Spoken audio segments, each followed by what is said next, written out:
Come to me, demons. Call demon, create summon gate. You can rampage all you want for me, alright? I don't care how much death and destruction you deal.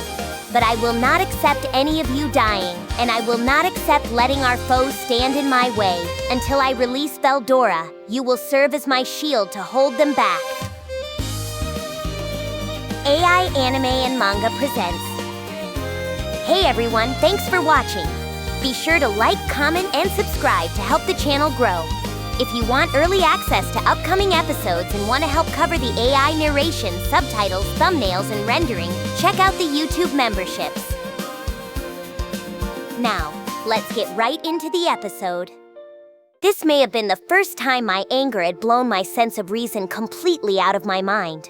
Back when Shion and the others were killed, I felt a mixture of regret and anger. Self-hatred riddled my mind. But then hope sprang up again, and that let me attain a much calmer state. Thanks to that, I was able to maintain my composure while still acting out in a fury-driven rage.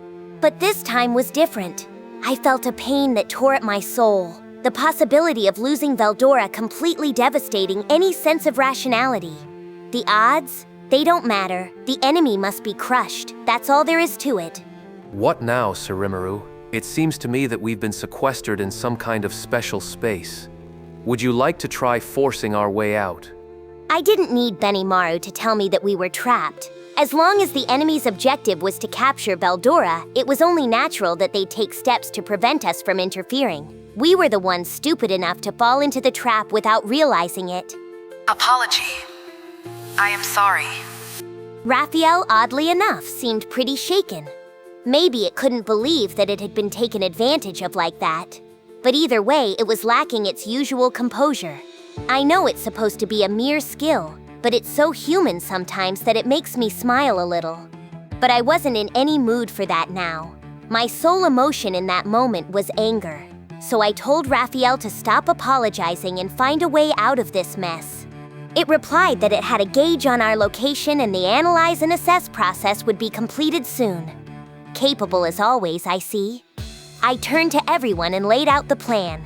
We're good, all right? We're getting out of here now, but what we're after is the ringleaders. Okay? So listen, Veldora's fallen into the hands of Ludora. I'm gonna spatial transport over to him. It's gonna be a fight, so you guys need to prepare for that, okay? I was swallowing my anger. Didn't want to take it out on my friends after all. That needed to be reserved for my enemies. They nodded back as I added one more order to the list. So now that we don't have access to Veldora's supply of magic power, we won't be able to ask Ramirez for very much. That means the city we kept in the labyrinth is gonna get brought back up to the surface soon, so I need all of you to focus on defending it. Yeah, that was a matter of time. I couldn't imagine how much of a burden Ramirez was going through. We needed to get back fast. I understand, Sir Rimuru, but what about you? I'm taking Veldora back. That was job one for me. The rest, I told them I would leave in their capable hands, and they understood without further comment. Just when I was beginning to wonder why he was so quiet, Laplace suddenly started complaining again. Wait a minute, ain't you guys forgetting the most important thing? How the heck are we gonna get out of here? I had a simple answer for him. We'll just smash our way out. Laplace pushed back. But that's crazy. I've heard a lot about this place. They call it the Phantom Fortress.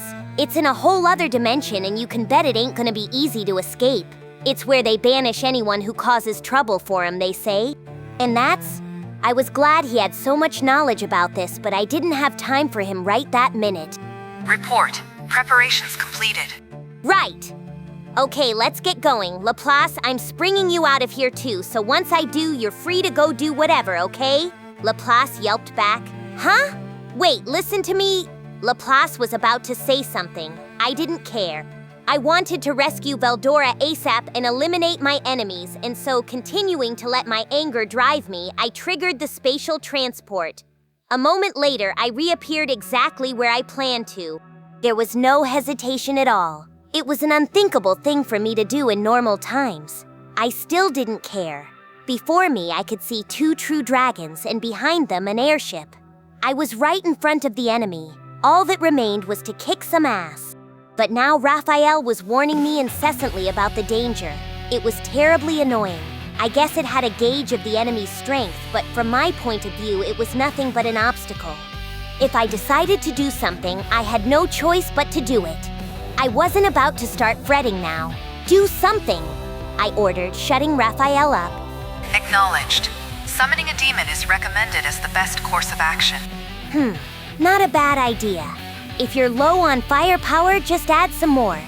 And let's not end there either. In fact, let's finish evolving Testarossa and the gang, right here and now. I've been putting it off for a while, but we need everything we can tap right now, and then we can crush our enemies once and for all. Now Velgrynd noticed us. Her eyes widened in surprise. What was it called again? The Phantom Fortress? I guess she really believed they had us all locked up in that thing. Thanks to Raphael's calculations, it wasn't even a problem. I'm connected to my friends through soul corridors, so if I trace those connections back to their origins, I can easily determine my exact location. Once I had that, spatial transport was available to me even in other dimensions. Benimaru and the rest were on high alert, trying to protect both me and the capital of Rimuru, which had reappeared far behind us. They really didn't have to worry. I was doing what I had to do. I reached out through thought communication. Testarossa, Ultima, Carrera, can you move? Testarossa answered first. Sir Rimuru, yes, of course. Ultima followed. Not a problem, Carrera chimed in after her. How can I say no to a request from my master? All three replied in different ways. Whatever injuries they sustained weren't keeping them down. That was a relief. So, without further hesitation, it was time to make our first move in the liberation of Veldora. I would have adopted Raphael's suggestion and summoned the demons here, but then I got interrupted. Kondo was the first to move, presumably deciding that further inaction would be dangerous. I'd normally be well outside the range of his handgun, but he paid that no mind as he fired. A bullet raced toward me, going dozens of times the speed of sound. My thoughts, accelerated 1,000,000 times faster than normal, quickly grasped the nature of this attack. I reminded Raphael of its obligation to defend me, and it responded with a confident-sounding acknowledged. Absolute defense, one of the skills Uriel gave me, would have no problem neutralizing this threat. Compared to the attack on Veldora, this was nothing at all. Report. Barrier-breaking attack detected. Successfully neutralized. Additional spirit and magic force-destroying attack detected. Neutralized. Following an analyze and assess round on these attacks, they were found to involve the ultimate skill Sandalphon, Lord of Judgment. Commencing countermeasures. I let Raphael do its thing as I glanced at Kondo, Damrata, and the others. I'd deal with them later. Whatever they attacked Veldora with was a threat, but Kondo didn't just use it on me, and I'm sure there was a reason for it. Maybe he couldn't use it for all I know. As for this attack, going at near the speed of light, it'd be impossible to evade if I was too close to it.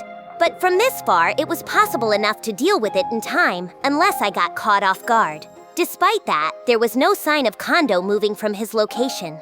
Maybe he was protecting Ludora, but if so, I figured he could be ignored for now. So I finally said it. Come to me, demons. Call demon, create summon gate. A huge magic circle appeared in the sky. Floating in the middle of it was a massive, ominous-looking gate. Transcending space and time, it summoned the demons connected to me. The first to respond to my call were Testarossa and the other demonesses. They were soon followed by my 2 demon peers and 4 archdemons, along with the 600 rank-and-file demons who served them. The majority of the Black Corps was now before me. Sir Rimuru, I have sent my legion to defend the city. Nice job, Diablo. He knows exactly what I want without me having to say a word. Venom was busy guarding Masayuki, but everyone else without previous assignments was here. Benimaru also retook command after leaving it with Moss, issuing orders to all his troops. I didn't have to say a word, and they were fully prepared to support me. Right, let's wrap up this ritual quick before someone else interrupts me. As soon as I landed on the ground, the demons knelt before me. Testarossa and her friends, standing up front, were looking pretty sorrowful. Maybe they thought they failed to follow my orders. The 3 demonesses apologized together as soon as they saw my face. We are so sorry. No, there's really nothing to apologize for.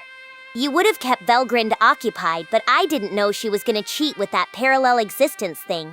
That's on me. I mean, if you don't know about that, there's no way to deal with it. You can't form coherent strategies if you try to factor in every fantasy ability your opponent might have. There was no helping it this time. Besides, Testarossa and company helped a lot. Their work wasn't in vain at all. I wanted to express my gratitude more, but that could wait. Instead, I issued a stern order to the demons. Listen, I'm going to give you a bunch of power right now, but you have to promise me that none of you will go to sleep. If Diablo can put up with on-the-spot evolution, all of you can too.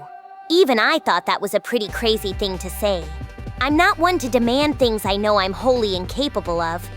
Here I was, this slime who couldn't stay awake for his own Harvest Festival evolution, and I was asking my demons to keep their eyes open for me.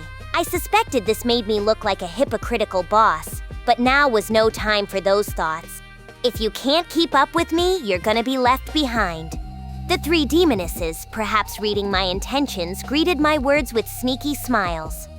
Can you do that for me? Testarossa answered. Of course I can. Ultima followed with, absolutely. Carrera bowed into her answer. As you wish, my lord. All three of them looked confident enough. So without further ado, I granted souls to each of them. Failure wasn't something I gave a moment's thought to. If Testarossa and her friends went out of control, well, we could use that as a diversion at least. I had my priorities straight. I wouldn't be reshuffling them now. So, as they began evolving, I spoke to the demons. You can rampage all you want for me, all right? I don't care how much death and destruction you deal, but I will not accept any of you dying, and I will not accept letting our foes stand in my way. Until I release Veldora, you will serve as my shield to hold them back. So I told them to sacrifice themselves, but don't die either. I know it's selfish, but that's who I am. What about Sir Veldora's sister? Diablo asked the question, and I knew the answer to that one. She's not a problem. Mess with me, and that makes you my enemy. I won't hesitate to consume her. Diablo smiled happily at this. The others joined him, Benimaru with a wry grin, So I with a cold one, Shion beaming from ear to ear as she began a pre-battle stretch.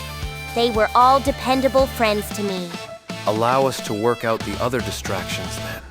I nodded at Benimaru's words. Great, now get out there and kill all our enemies, everyone answered at once. As you wish.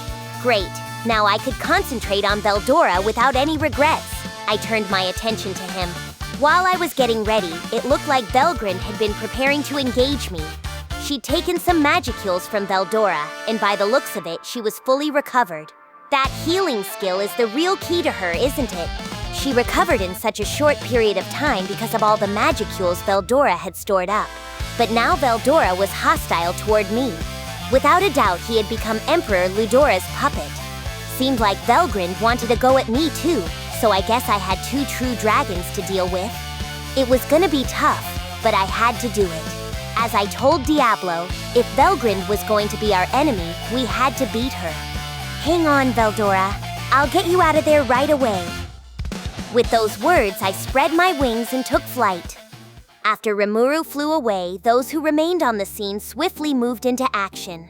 Benimaru began handing out appropriate instructions, leveraging his grasp of the battlefield. At the same time, he sent out thought communications to the top brass over in the city, asking them to go into emergency mode at once. So I dispatched his replications far and wide to gather information. And Diablo, most of all, was absolutely beside himself with excitement. Did you see it, everyone? Sir Rimuru is finally going to show us his true colors. Shion rolled her eyes at him. You fool! Sir Rimuru is always showing his true colors, no matter the situation. Leave the excitement for later. We must concentrate on crushing our enemies. It was an odd way of putting it, but Shion was right on the money. Diablo was understandably surprised to see Rimuru on the rampage for the first time, but now was not the time for that. As Benimaru declared, it was their role as Rimuru's top soldiers to handle the extraneous distractions. That was the edict from Rimuru, and for his underlings, his word was gospel. For the demons summoned by Rimuru, this was a supreme pleasure. Their faces were full of joy, and they all bristled with strength as if answering the call for service. It was obvious from their demeanor how eagerly they had been waiting for the call to come. Rimuru, demonstrating the sheer depth of his anger, was about to unleash his fearsome powers of destruction. The order he gave was simple enough: kill all our enemies. With this command, the demons were burning to set off on their mission. The demons answered as one. As our Lord wishes. The fearless demons were now ready to throw themselves into battle for the sake of their Lord. But Wait, a single word from Diablo made all the demons focus their attention on him. He raised one hand to put them at ease. do you understand Sir Rimuru's order? He stated that not even one of you may die. Know that death would be a mortal sin, one that would be unforgivable even if we all offered our heads to him. Diablo's resonant declaration silenced the demons. His smile instilled more fear than reassurance in them, and again it was totally irrefutable. Silently, the demons waited for further instructions. It was Benimaru who spoke first. I'd say Diablo is right. You may be immortal, but don't you dare take solace in that. Such hair-splitting is no excuse against Sir Rimuru. Just because they could be resurrected after some time was no reason for them to die. Benimaru wanted to make sure that was clear to the demons. They grew quiet, realizing the error in their assumptions. So, we are going to assign you your roles. Sir Benimaru, can you handle that for me?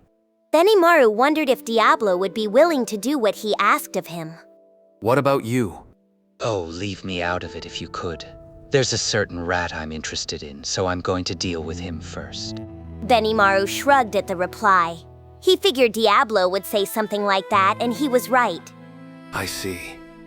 Well, do whatever you like then.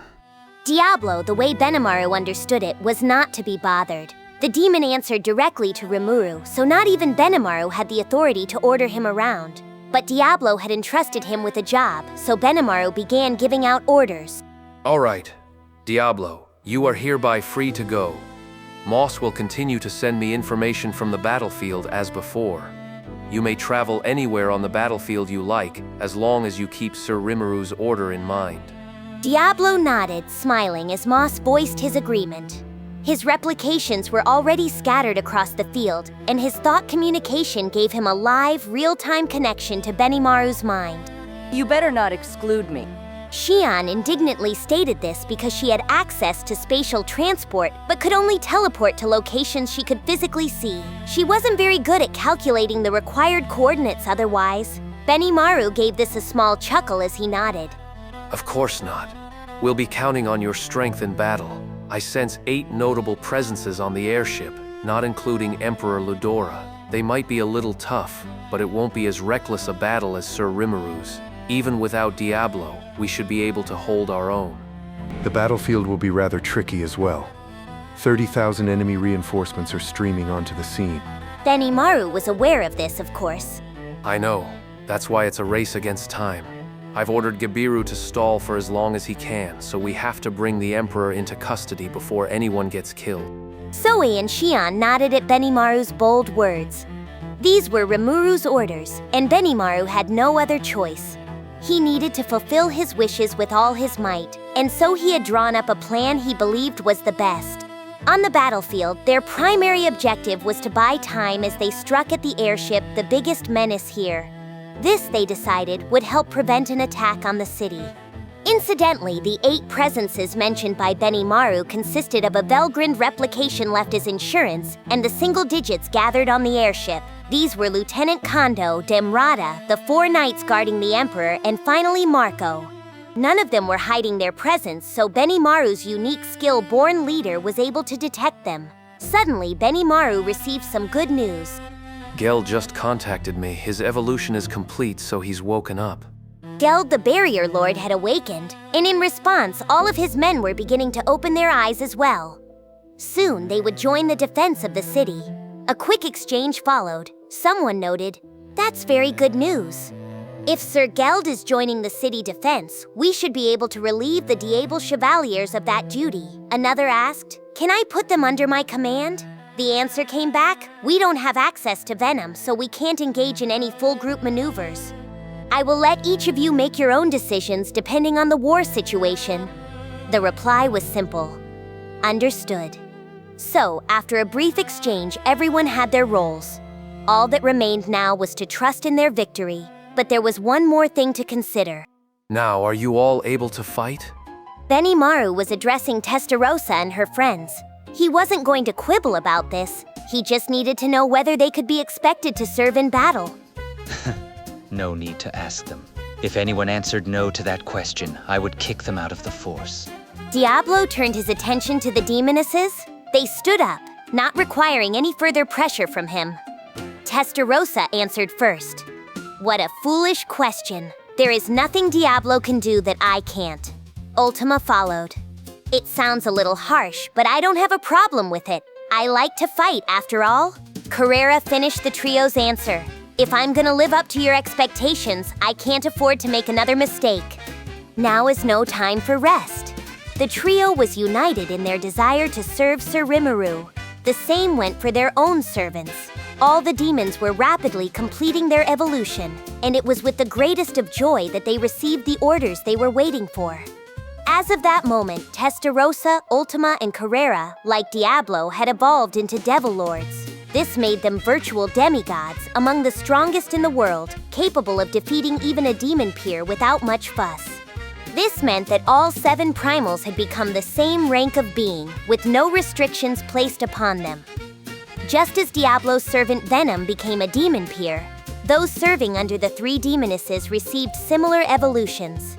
Moss and Veyron remained demon peers, but their magicule count increased to the point where they were comparable to Awaken demon lords. The other 4, Agira, Esprit, Zonda, and Cian, had reached a level as demon peers that surpassed even budding demon lords. In both name and reality, they had evolved to the highest level of demondom. They were all the same rank now, but there were clear differences in their abilities. These differences were reflected in the noble titles they were given. Moss was now a Grand Duke, comparable to a king. Veyron was classified as a Duke, Agira as a Marquise, Esprit as a Count, and Cian and Zonda as Viscounts. Venom was also recognized as a Baron. Among the others, there were several brand new archdemons post-evolution. They would serve as commanders, the equivalent of knights, and they would need to spend many more years working to attain a noble rank. The remainder of the group, nearly 600 strong, would become Diable Chevaliers, comparable to high-level Magic-born. They were stronger, they were evolved, and thus they could be more helpful to Rimuru than ever. The demons demonstrated their willingness to join the battle. Benimaru nodded at them, satisfied. Very good. Let's see what you can do then. The 3 demonesses and their armies were hurriedly asked to join the airship assault. It was an order Benimaru gave without hesitation, as if he meant to do so from the beginning. Well then, Lady Testarossa. I need you to clean up the trash for me. Can you do it? Testarossa answered, yes, of course, a simple task. Ultima cut in. Wait a minute, I want to do that. I can handle it too, you know? Benimaru had given Testarossa the order, but Ultima intervened. He didn't let it faze him.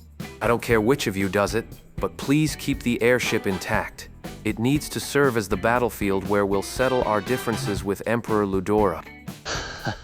Ultima, I ask Sir Benimaru to assign you your roles. If you disagree with them, you are going against my will. Consider that before you speak. Ultima was lucky that Diablo was in an excellent mood. Normally, that comment would have merited punishment for her. This time, all he gave was a little admonishment. Ultima clicked her tongue. Well, too bad. I guess I'm not all that suited for it anyway. I'll follow Sir Benimaru's instructions. Ultima realized immediately after she said it that her mouth was getting her in trouble. So, relieved that there were no further consequences, she gladly put the matter behind her. Her youthful innocence occasionally led to mistakes like this, but even she had a good knack for reading the situation. Let's continue. Benimaru continued handing out roles to the remaining members. First, Testarossa took over the task of eliminating the knights guarding the Emperor's flagship. Following that, Benimaru went over who would charge in behind her.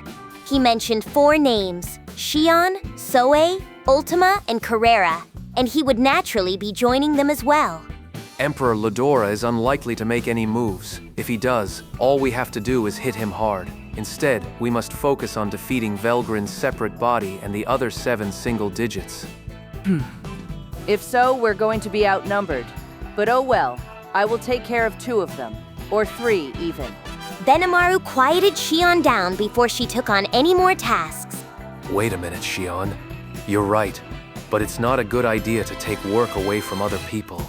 He then turned his attention to Veyron and the others, waiting for assignments with hopeful expressions on their faces.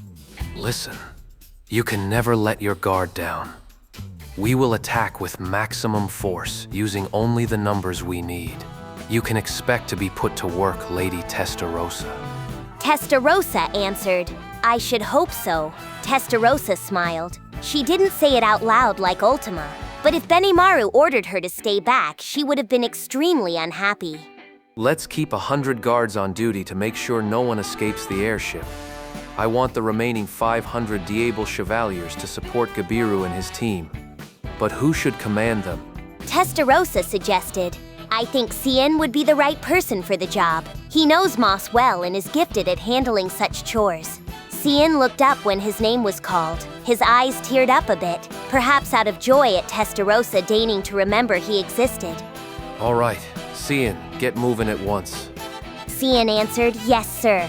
He immediately sprang into action, leaving his own army of 100 and flying off with everyone else in tow.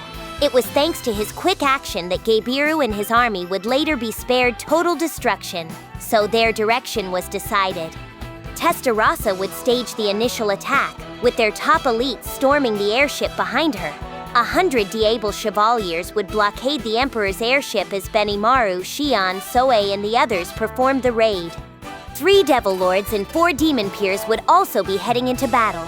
Carrera called after them, Veyron, Agera, Esprit, Sonda, you should be thankful you were chosen, but she was likely the happiest out of all of them. Well, good luck to you all. With the conversation settled, Diablo sent them off with a smile. Testarossa was the first to respond. Well, if any of them survive what I have for them, make sure you mop them up for me. Can't have any of those filthy beasts escaping. Testarossa turned to her servant demons, ordering them to serve as her pack of hunting dogs. They didn't need to be told to, but nobody voiced that complaint. Besides, they weren't sure whether anyone could survive against her right now. Once the order was made, Testarossa quickly set off, turning her attention toward her prey. Benimaru and the others followed suit and took flight, with Veyron and his kind coming right behind them. The other demons spread themselves wide, positioning themselves to surround the single airship. Soon, the decisive air battle was ready to begin. Before they got started, however, a thought occurred to Ultima. Ultima asked, "So what are you up to anyway, Diablo?" Carrera turned toward Diablo, curious. He looked a little surprised, but then smiled serenely at the duo. As I intimated to you, I have an important role to play. That smile made them increasingly suspicious. Carrera added, "You said something about a rat. Who is it?" That's nothing you need to know. Carrera pressed him. Whoa, hang on, Diablo. It's not a good idea to keep secrets, don't you think? Ultima agreed. Yeah, Sir Rimuru always talks about how important it is to share information. Diablo had no other choice. I have the noble mission of watching over the glorious Sir Rimuru in combat. It is a vital role to take, and I cannot leave it to any of you. It was an outrageous thing to say, and he shamelessly came out with it. Lucky for him that Benimaru wasn't here. But then again, if he was, he would probably just roll his eyes and sigh at him. Either way, it went without saying that Ultima and Carrera were less than convinced. Ultima protested, "What? Oh, come on. I want to see Sir Rimuru in action too." Carrera followed her. "Wait a minute. Let me ask you something. Are you alone going to enjoy that perk? Because even if you are our boss, that doesn't excuse you acting like a tyrant." It was a perfectly natural reaction to have. Ultima wondered why nobody asked this question when Benimaru was around, but Carrera knew well that the odds were stacked against them. If Testarossa were here, it'd be a different story, but with just Ultima and herself, there was simply no wrangling Diablo. Oh, do we have a problem with this? Ultima protested. "Of course we do," Carrera said. "I'll follow your orders, but I can't say I like them much." Diablo pondered a moment. Well, all right. I will tell you the truth then. You see, there is someone on the enemy side capable of controlling and manipulating alternate dimensions. I think it is likely Lady Velgrynd, but if you get caught in her trap, you may have all connections to this world taken away from you. The warning made the two demonesses fall silent. One of them answered, "I see. It would be a good idea to leave someone behind then." Diablo solemnly nodded. Exactly. I would like to be part of the fight, but sadly it is not meant to be. He chuckled inwardly at himself. Already he was nimbly talking his way out of this. His brain had the fairly useless talent of coming up with the best excuses in the world, a knack Rimuru took advantage of at times too. Truly a demon to the core. Ultima, however, was sharper than him. Ultima asked, "So who's the rat?" Diablo sneered without showing it on the surface. The idea of having a front row seat for the battle between Rimuru and Velgrynd put him in a good mood. But having these pests refuse to go away for him was getting frustrating. It's a pity, Ultima. I would have thought you'd know without me telling you. The sarcasm was his way of fighting back. But there was no practical reason for hiding it. It's Yuki Kagurazaka. I had my feelers out, but I'm afraid I've seen no sign of Yuki so far. If he's hiding somewhere on the airship, that would be ideal. But if he wants to mess with Sir Rimuru, we can't just leave him there, can we? Karira conceded, "True. That would go against Sir Rimuru's orders." Ultima agreed. "Right. We can't let him get in our way." Exactly. I don't know what this rat's objective is yet, but at the very least, one of us needs to stay here and watch over Sir Rimuru. Half of this was Diablo's selfish desire to watch Rimuru fight. The other half was pretending he had a proper role to play here. To Diablo, the former was much more important, but either way, Ultima and Carrera accepted his argument, miffed as they were by it. Carrera said, "Well, all right. I'll just take my frustration out on their side." Yes, by all means. Ultima asked, "And you don't have any objection to us going on a rampage, do you?" Of course not. In fact, you can even dispatch Ludora if you like. Carrera answered, "That sounds fun. We'll take you up on it then." Ultima added, "Totally. Okay, I'm gonna go work out some of my frustrations on those guys." Diablo nodded vigorously. If that was all it took to convince them, it was a small price to pay. Carrera and Ultima took off in a hurry, not wanting to miss out on any of the good stuff, and Diablo sent them off with a smile and a good luck before he headed to Rimuru. There, after everyone went away, Laplace was alone with his thoughts. Laplace thought, "Nobody even cares about me, huh?" Being left behind like this made him feel a little sorry for himself. Laplace muttered, "Well, I guess I'll go help out Lady Kigali then." Reporting on his plans to no one in particular, Laplace went on his way. And then, before anyone knew it, things began changing. The monsters were resonating with Rimuru's anger, using it to evolve themselves. Before anyone knew it, the situation had moved on. At a tremendous rate, they fully rebuilt their bodies, acquiring new abilities, all of which, via the skill food chain, added to Rimuru's own power stores without him even realizing it. It happened with Geld, who was awake and responsive again, and it was happening with all the eerie and unexpected evolutions seen among the monsters.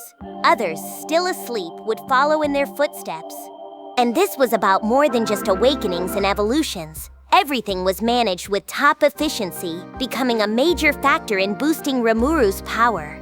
It would be more effective, more practical, and in time, Rimuru's full force would be released, surpassing limits that no one was even aware of yet.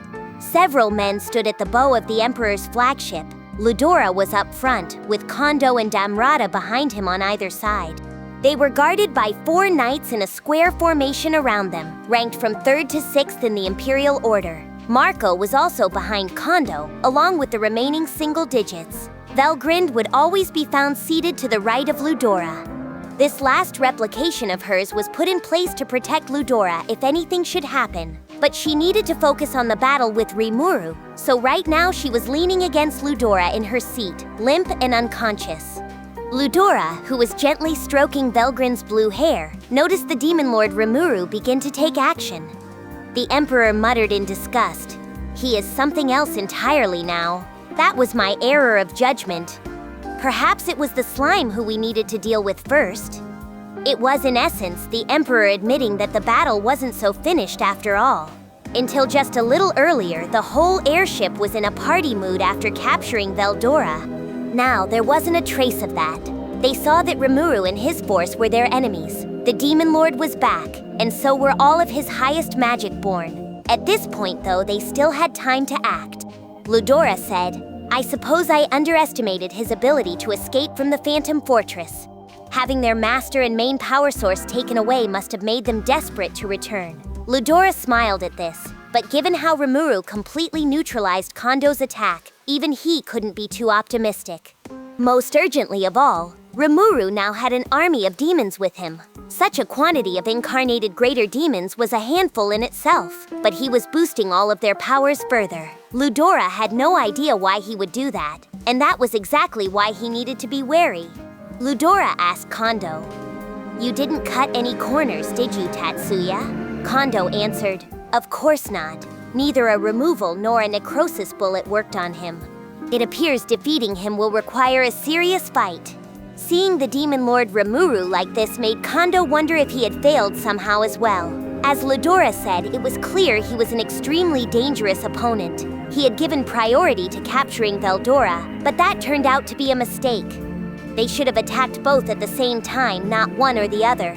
But that conclusion had come too late. Things were on the move.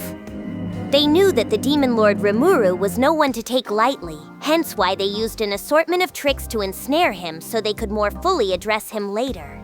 They decided that once Veldora, Rimuru's main supporter, was taken away, the Demon Lord would naturally be in a mood to give in to them. Now, however, Kondo's decision had clearly backfired on him. Just as losing Rimuru would incite fury in Veldora, losing Veldora would cause the exact same reaction in Rimuru. Kondo, realizing early on that the Demon Lord's ire was pointed straight at them, tried to finish him off before anything else happened. He fired both a removal and a necrosis bullet at him. That combination was the most powerful tool at his disposal if a judgment bullet wasn't available. But the results didn't even scratch Rimuru, much less impede him at all. The idea that this Demon Lord would be rendered helpless after being deprived of his power source now seemed incredibly foolish. What they should have pictured instead was an enraged tyrant spreading his wrath worldwide after the loss of his ally. No, Kondo wasn't cutting corners. He needed to seriously engage him or else they were all doomed. Ludora said, "Well, if you think so, these 4 nights will not be enough. Let's test out Veldora now that we have him and see how he fares." Ludora didn't need Kondo to spell out how much of a threat Rimuru was. He had him do it anyway, so everyone else on the bow here would be on the same page as him. The single digits were extremely talented people. Reminding them of the threat the enemy posed would serve as a warning not to let up too early.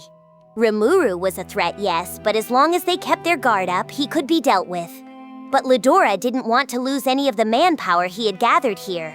The game's climax was coming up, and he wanted to be extremely cautious. Ideally, he would defeat Guy without losing a single person. Situationally speaking, their victory was all but imminent. The Empire had just gained a huge advantage in capturing Veldora, bringing Ludora just one step away from ending this long-running struggle. Making a mistake here would be inexcusable. That was why, out of an abundance of caution, Ludora decided to pit Veldora against Rimuru. If he had Velgrynd support him, there was no way anything could go wrong. Kondo and his team, meanwhile, could be entrusted to handle Rimuru's remaining forces. That didn't seem to be any problem. If possible, Ludora had wanted to recruit Rimuru for his side, but now that it had come to this, he had no choice but to exterminate him. Veldora was their main objective, and now that they had him, having the Demon Lord derail their plans was unthinkable. Compared to a true dragon, a Demon Lord was as vulnerable as a small mouse. And while Rimuru was admittedly a threat, Ludora didn't see any way this operation could fail for them. A true dragon is the strongest creature in the world, and if they had 2 on their side, Rimuru's defeat seemed inevitable in their minds. But Ludora's mind wasn't completely free of concern. Ludora wondered, back there, why did Veldora stop resisting my thrall over him? That was the only nagging issue. Given enough time, Ludora was bound to fully take him over either way. Perhaps Veldora gave up the fight because he realized this. But to Ludora, that didn't seem like the only reason. Through Regalia Dominion, he had received personal insight into Veldora's rage. He could tell the dragon wasn't the sort who'd resign himself to his fate so easily. Doubts began swirling in his mind. Perhaps he was trying to protect something more important than himself? And if so, what could it be? Ridiculous, Ludora said, shaking his head and denying the idea out of hand. The mere thought that Veldora had put the Demon Lord Rimuru ahead of himself seemed impossible to accept. Velgrynd, back in human form, approached Veldora, nestling up to his head and stroking his scales. Velgrynd murmured to him, "Good boy. The next time you wake up, you will be one of us. Then we'll give you the best care in the world." She could see the end of the long game on the horizon, but it wouldn't come that easily for them. Suddenly, Rimuru appeared. The sight of this tactless interloper put Velgrynd off, making her feel ever so slightly threatened. The way he managed to escape the Phantom Fortress stuck in her mind. As she pondered what to do, the situation took an unexpected turn. In a show of force, Rimuru was summoning a large number of demons and awarding them new powers. This was nothing but a provocation. He was exposing his hand in front of Velgrynd, an almost too bold act, all but demanding Velgrynd to try catching him if she could. What's more, Testarossa and her friends were mixed in with the demons Rimuru summoned. She didn't know what he did or how he did it, but Rimuru evolved them into Devil Lords, a higher plane of existence. Sensing this, Velgrynd began to grow wary of Rimuru. But that wasn't all she found unusual. The aura emitted by Rimuru's anger was similar to that of her brother Veldora. A mere slime demon lord or not, was enveloped in the kind of sheer dominance a true dragon always possesses. It was an unbelievable sight for Velgrynd, but it was the truth. That alone demonstrated just how abnormal this whole situation was. If an aide briefed her on that, she could have laughed it off as impossible, but seeing it with her own eyes, she had no choice but to believe it. This demon lord, looking for all the world like a young girl, wasn't even trying to restrain the violent waves of intense anger, waves that clearly indicated the potential danger. Any human being who didn't possess resistance to these waves would die on the spot. And not just humans either. Anyone you'd call strong, perhaps ranking below an A as defined by humans, would die without even having a chance to resist. It was Lord's ambition in play, on a scale overwhelming enough to compare to a true dragon. Velgrynd thought, well, what now then? I suppose those primals were helping him too. I thought he had just tricked my brother into providing him aid, but that was beyond wrong. If it were only Veldora, she could believe the possibility that the Demon Lord used honeyed words to deceive him. But that wouldn't work against demons as sly and experienced as these. They should have reconsidered their plans once that became clear. As this bout of Lord's ambition showed, the Demon Lord Rimuru was clearly in a class of his own. Looking back, Veldora's growth was pretty astounding too. 300 years ago, it would have been impossible for him to ever wound Velgrynd. In the short time since he was released from his seal, he had become an unusually skilled fighter, growing well beyond her expectations. Perhaps that too was due to the Demon Lord in front of her. And here I was planning to go back home to rest and recuperate, Velgrynd thought. But oh well. If we can't get rid of him here, it'll spell disaster for Ludora. So Velgrynd made her decision. It was time to deal with Rimuru directly and crush him once and for all. It had to happen now, she thought, or else he'd surely remain a threat for ages to come. She was all set when it came to magicules too. Veldora would be providing those. Even after that intense round of combat, he hadn't exhausted his stores much at all. In other words, she was free to fight at full strength from start to finish. So Velgrynd calmly returned to her fighting stance, abandoning the victory is ours idea that everything was going their way. That kind of baseless pride was what put them here in the first place. If they dealt with Rimuru over in the Phantom Fortress, he never would have summoned those demons. Then the fight with Veldora really would have been it. In that sense, things weren't looking too great right now. But it wasn't the worst-case scenario yet. They still had a good chance of victory, and as long as they didn't make any missteps, they weren't likely to run into too many problems. But all the lead-up seemed to pay off anticlimactically. Contrary to all of Velgrynd's expectations, it was only Rimuru coming at her. Velgrynd thought, Victory's mine then. If he had his entire army join him, it would have been a rough slog, but no matter how wary she needed to be of him, Velgrynd knew that if she and Veldora worked together, defeat was impossible. Even so, however, this needed to be wrapped up immediately. If the Demon Lord's army got in the way, it'd do nothing but prolong this battle. Better to keep it short and sweet instead, Velgrynd thought. She always preferred to follow her gut instincts that way. Velgrynd called to Ludora. Ludora, give Veldora the order to strike the Demon Lord Rimuru with all his might for me, could you? Ludora answered, You're as wary of him as I am then. In that case, no need for hesitation. Veldora, defeat the enemy before you. Responding to her request, Ludora activated Regalia Dominion. Velgrynd was relieved to see the Emperor taking this as seriously as she was, and since she knew he'd never let his guard down, victory now seemed assured. It was one Demon Lord against 2 true dragons. Any other result was impossible to consider, and so the terrifying battle was about to begin. Rimuru flew toward Velgrynd, who was poised and ready to engage him. In front of him, Veldora let out a roar into the sky. The impact shook the very atmosphere, and Veldora himself took off in the midst of it, Velgrynd following behind him. The roar echoed with the certainty of sure victory, and then the attacks began, each one aiming to annihilate Rimuru. From the very first move, Veldora went all out. The storm blast, that roar of destruction that pained Velgrynd as well, coursed toward Rimuru. Report, storm blast detected. Using Uriel, Lord of Vows, skill absolute defense to neutralize and dispel each wavelength. Raphael automatically began taking defensive action. It was interrupted by Rimuru's shouted order. No! Evade, you idiot! It immediately carried this command out, but part of its computing circuitry found it impossible to gauge Rimuru's intentions. Out of several behavior patterns it assessed, staging a counterattack after absolute defense seemed the most optimal solution. The fact that Rimuru, its master, dismissed this out of hand made it a little upset. In a very, very tiny part of its computational region, Raphael was confused. Rimuru had ignored its opinions many times before, but this was different. Something Raphael detected because it had worked with Rimuru for a long time. It was perhaps unusual in itself that a skill, part of the natural laws of the world, would hold such feelings at all. But Raphael and Rimuru weren't considering the consequences at the moment. The storm blast brushed past Rimuru as he took evasive action. Immediately after, the absolute defense that would normally be protecting him was penetrated. An explosion took place where Rimuru was just a moment ago, the storm blast scattering destruction in its wake. Any delay to his evasive action just now would have resulted in injury.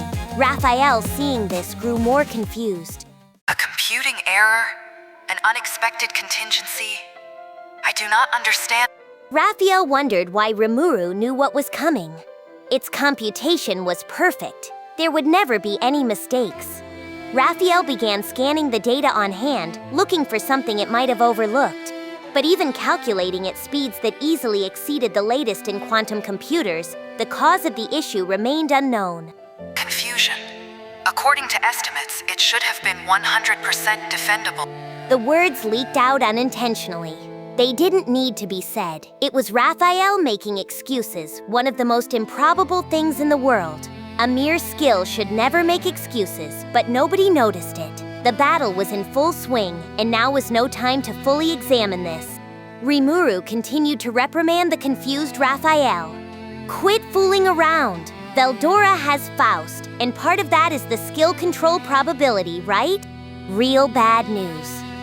Then Raphael remembered. Rimuru was absolutely right.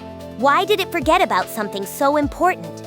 It was so strange, and only then did Raphael realize that something really was wrong with him. Something, it reasoned, had to be interfering with it, but the cause was unknown. It spent a moment pondering over whether to tell Rimuru. Its pride made it very difficult to simply tell him it didn't know the cause. But if it didn't, there was a strong possibility that Rimuru could suffer damage as a result. After some more computations, it determined it was best to tell him, but having Rimuru branded as incompetent would be akin to Raphael losing its whole basis for existence. even thinking any of this was an act of betrayal against its lord. A skill wavering like this was something that should never have happened. But despite it all, Rimuru's words continued to flow into the increasingly befuddled Raphael. Veldora's a reckless fighter. It's not weird at all that he's outperforming even your perfect calculations. Don't get worked up just because you made a little mistake. That's how unpredictable he is. Quit worrying about it. Just believe in yourself. I'll handle Veldora, so you do something about Velgrynd. Rimuru was talking to Raphael like he thought it best to keep it informed. Raphael was only a skill, and he was treating it like a real partner. All right, there's 2 of them, but with you and me, that makes 2 as well. If you can hold Velgrynd down, I can free Veldora in the meantime. So you gotta hold out, okay? No matter what it takes. I'm counting on you, bud.